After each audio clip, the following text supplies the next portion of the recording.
Hi, Simon, or sorry, Um, Simon no problem. and Roberta. Thank you so much for joining this call and for participating in the symposium this week. It was such an honor to have the two of you and to also feature your very unique composition. So I wanted to start with Simon. Please tell me if I'm pronouncing your name correctly. Is that correct? Perfect, yeah. Simon. Simon? Okay. Simon, Um, Simon. so tell me what drew you to the Agnes Martin painting Gratitude 2001 and why that felt like it fit with the composition for you. Well, I felt it kind of fit very well to my formal approach, or my kind of structural approach. Compositions, since I like to work with blocks, like kind of sonic spaces a lot of times.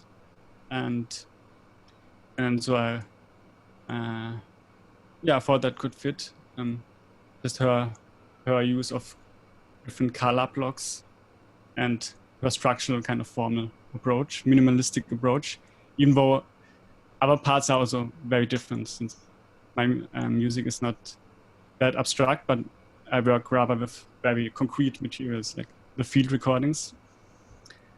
Uh, yeah, so that is also a little bit related to another artwork that I'm, so I'm a huge film fan. So, and one inspiration was Peter Greenaway's a short film by Peter Greenaway, Windows, it's the same name, where he also in a very kind of structural way, like uses different windows, perspectives of just windows. And I really like this simplistic idea and kind of that inspired me to use field recordings and of course also the whole circumstances of the pandemic. So I was really struck by the work because it incorporated so many sounds that I think all of us can relate to very deeply through this pandemic, like the sounds of the home and washing up and the birds outside. Um, and I love how you mentioned what, like, this is field work, kind of like anthropology. So how long have you been incorporating the sounds of the world, I mean, like recorded sounds of the world in dialogue with instrumental music, and how did you come to that? It's actually almost the first time that I really used that in combination with an instrument uh, in that way. I think I used did things with only field recordings before. Also, I worked kind of a similar way with block structures, but it was kind of a new idea or new thing I was experimenting, and which probably was very much influenced by the circumstances, because before I had different ideas, other ideas, and then kind of really started. Also because of the pandemic, suddenly the street was much quieter, so that actually allowed like to record much more subtle sounds, and it's not all covered with noise. So that was one reason why that worked so well, because it was like surprisingly quiet. It's interesting. Yeah, like right as everything was beginning with the pandemic, I went over to Simone and Jonah, his wife's house, and had dinner, and we recorded a bunch of things. And I had a feeling that was going in a very different direction, and then the pandemic hit, and I got this piece That's emailed to me, true. and it it was really interesting and surprising, and a nice way to sort of deal with a lot of the sounds and feelings that we've been having. You know, this sort of feeling of having only bits of the outside world and these tiny little bits and pieces has been something that's been hard to sort of put a label on as we go through this time, right? Like through hearing cars go by or hearing like friends' voices on Zoom, etc. It's nice to have this sort of musical response to that, these little boxes of the world and humanity. Yeah. So what was it like for you to get the score and put your playing with all of these recorded sounds? Like, what is that process like? For me, it started with just learning all the notes and all of that part. But in terms of putting it with the recording, I was having some issues technologically with my pedal and everything. So it was only at the last minute that I was really hearing how everything fit together. So it was really interesting because I was going through this process of like, I'm not sure this quite works. Or my pedal was really delayed, so like the looping and everything that was going didn't quite mesh or fit. And then once it did, I was like, oh, this is what the piece is. This is what I've been doing. And it made a lot more sense. When I was listening to the recording, I was noticing how the flute and the way that you play adapts to the recorded sound in very flexible ways. Like you can be as like light as air and very percussive and very bird-like, and it goes towards, it's like adapting to the recorded environment. And I found that really engaging and speaking to sort of your palette as a performer as well. And I guess like how I play a lot of chamber music with like instrumentalists. So what is it like to play off of a computer? Well, I think with a piece like this, because I was controlling the beginnings of all of the sounds with a pedal, it feels more like chamber music than just playing with a click track and a tape, right? So there was no click, and I was activating all of the sounds. So it actually feels very much like chamber music, which was kind of wonderful because I've been missing that so much. You know, we've all been living in our own little bubbles and playing our own things, but to be actually able to interact with the music that Simone that someone else came up with felt really gratifying. Oh, and you hear Sorry, my cat in the background. Um, we lost you a little bit there. Okay. Sorry, can you repeat that last thing you just said? Oh yeah. Just that it was really gratifying to be able to be making chamber music with. It almost felt like with someone else. Like I was making it with Simone, even though he wasn't in the room. I was just activating it with the pedal, but it was music that someone else had generated, which felt really nice. So it's like you're playing chamber music with the sounds that we're all experiencing. Mm-hmm. That's really beautiful. Um, so so my understanding from Simone's introduction is that you were talking about collaborating in March, and from bits and pieces of this conversation, it seems like it was going a different direction, and then because of the pandemic, you came up with this collaboration.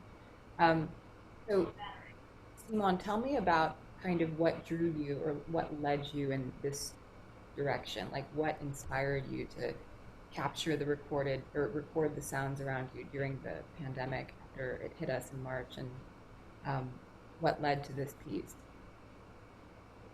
Well, I guess I kind of said a lot about that, but I was kind of a little bit struggling at certain parts or at that time to find, but I didn't have the clear like, plan or idea, and kind of during that time I started to discover these films by Peter Greenaway, and that was kind of the trigger, I would say. Just because then I thought, oh, I could do something with Windows, and then this just triggered the thought, and then it just was possible, or really I noticed how, that it's really possible to record sounds, because usually it's just too loud to really get interesting sounds and like different kind of colors. But of course also the way of living at home kind of inspired that, and seeing the world through windows and kind of different, just capturing. So I wanted to capture the different feelings and colors. Different. And And have the two of you collaborated significantly before? We have. We've worked together a lot. I play in Simone and his wife Jonah's group, Pink Noise. So we've done a lot with improvising with sounds that you're playing on electronics, and the rest of the group is playing on our acoustic instruments. So there's been a lot of that. And we've done, we did one other written piece that you wrote when was that, in the fall, or was that this whole in year is blended together? in winter, yeah? November. Yeah. Oh yeah. Feels like so long ago now. Yeah. But yeah, so I know your music pretty well at this point. And so tell me a little bit about your personal artistic background, like how you came through your career right now and your specific musical and compositional interests, starting with Simon.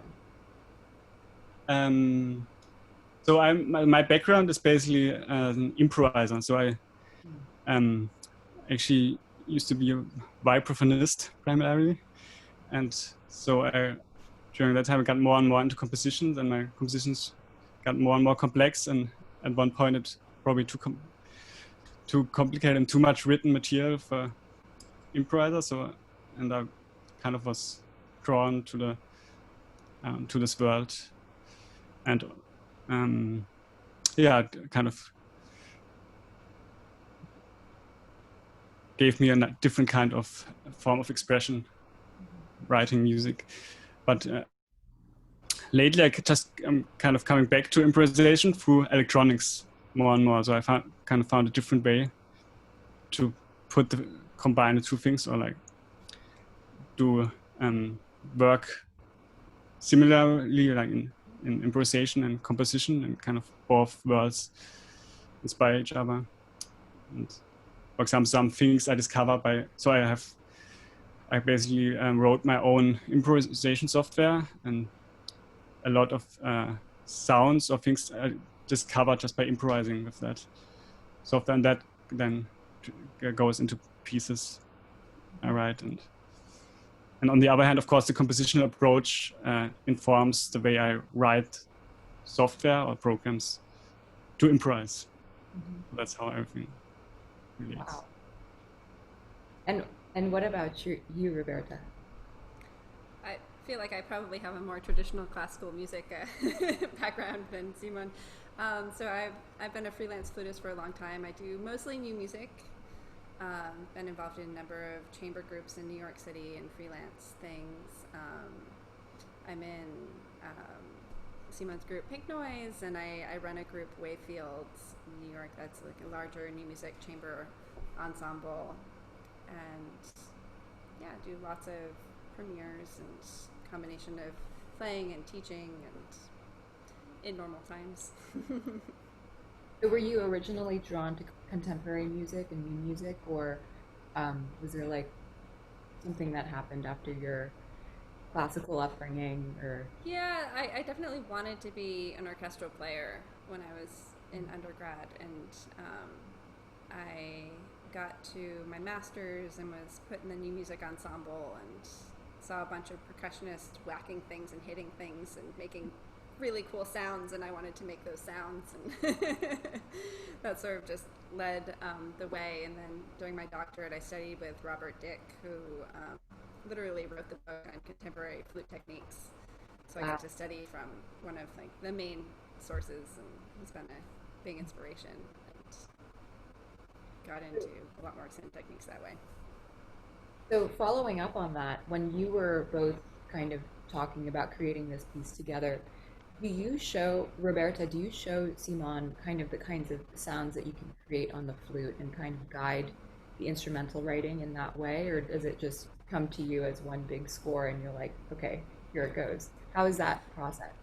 Well, one of the sort of advantages of working with Simon on this is that he's heard me improvise, and we've worked together that way a lot. So he's heard a lot of the sounds that I make when, I don't have scores in front of me. So I think you probably, I imagine, drew on some of that. And then that night when I went over, the last night I went over, hung out, he asked me to do a bunch of sounds, and we went through a lot of different multiphonics and things, and I showed what worked well and what didn't on my flute and my specific playing. So I interacted that way, and then he had free reign and created this lovely piece. Yeah, but I got definitely a lot of ideas also because we actually met up a couple of times, or a time before when I wrote the other piece. Oh, that's right. That also definitely also informed some things that you can do with flute, and then the multiphonics, of course, are very important. But also like kind of, you gave me some ideas how I could use air sounds in different ways, in combination with consonants and things like that. What does multiphonics mean? Oh, so multiphonic, if you know what a double stop is on a string instrument, it's just more than one note at a time. Oh, I see. So that's on a flute. Okay, very interesting. Well, I don't have any more questions for you, but is there anything that I haven't asked that that you'd like to add? I just want to say thank Roberta, because I'm really happy to do this fantastic performance. And thank you very much for having us on this series. It's great to get a chance to present a piece these days. Well, it's an honor to have the two of you, and I'm really, really honored to be able to present this. So the feeling is mutual. Yeah, thank you. Thank you both so much for your talent and your time and for sharing it with all of us. Thank you.